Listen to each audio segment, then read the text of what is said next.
Bonjour, soyez les bienvenus pour l'histoire d'un tube de Kate Bush sorti en 1977, Wuthering Heights.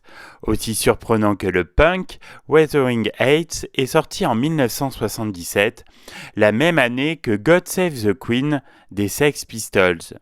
Même si Kate Bush et Johnny Rotten sont devenus amis et se sont mutuellement admirés, tous les différencier. Lui, l'oursin qui écrivait Je les hais sur un t-shirt de Pink Floyd, et elle, la hippie nourrie de David Gilmour. Dans leurs chansons si représentatives de leur style respectif, l'un attaquait une institution britannique et l'autre célébrait un classique de la littérature, Les Hauts de Hurlevent. Kate est née un 30 juillet, le même jour qu'Emily Brontë, mais ce roman n'était pas son livre de chevet. Je ne l'avais pas lu avant d'écrire la chanson.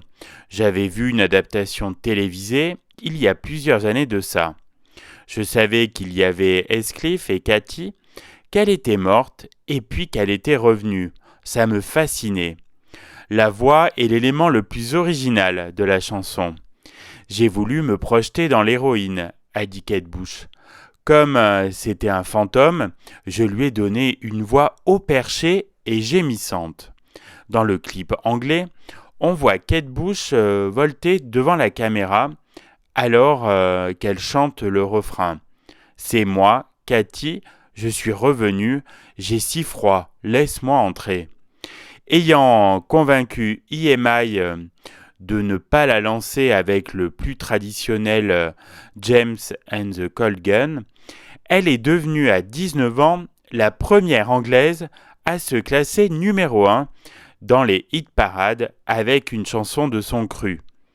C'était un peu trompeur, dira-t-elle, trop de fantastique, de fuite du réel.